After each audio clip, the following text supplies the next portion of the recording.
एक गांव में एक छोटी बच्ची रहती थी जिसका नाम था कुसुम। कुसुम का चयन एयरफोर्स में हो गया था और इस बात को लेकर उसके गांव वाले बड़े आश्चर्यचकित थे।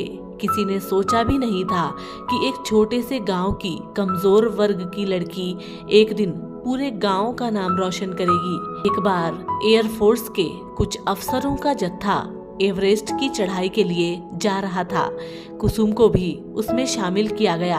हालांकि उसे पर्वतारोहण का कोई भी अनुभव नहीं था। कुसुम कड़ी मेहनत करने लगी और कुछ ही महीनों में वह अपने दोस्तों के साथ एवरेस्ट के पहले बेस कैंप पर पहुंच गई।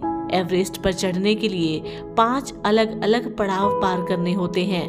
उसने हार नहीं मानी और मजबूती से चलती रही, पर अंतिम पड़ाव पर आकर वह बहुत थक गई और उसे सांस लेने में दिक्कत होने लगी। उसकी टीम लीडर ने उसे वहीं से लौट जाने का आदेश दिया। कुसुम ने जिंदगी में पहली बार हार का सामना किया।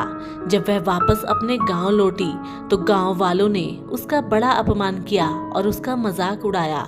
उस दिन उसने तय कर लिया कि जब तक मैं एवरेस्ट की चढ़ाई नहीं करूंगी, जिंदगी में और कुछ नहीं करूंगी। लंबी छुट्टी लेकर कुसुम अपने पैसों से एवरेस्ट की चढ़ाई करने के लिए पहुंच गई। इस बार जोश कई गुना ज्यादा था। उसने अपने जीवन भर की सारी जमा पूंजी इस पर लगा दी थी। एक बार फिर अंतिम पड़ाव पर पहुंच गई, लेकिन इस बार भी अंतिम पड़ाव पर जाकर उसके हौसले पस्त होने लगे। साथ ही मौसम भी खराब होने लगा। अब कुसुम के सामने चुनौतियां ज्यादा थी। जिंदगी भर की पूरी कमाई, गांव वालों की इज्जत, माता पिता का विश्वास और अपने भीतर की खुशी एक सवाल बनकर उसकी आंखों के सामने तैर रही थी। उसने तय किया कि चाहे कुछ भी हो जाए, अब वापस नहीं लौटना है।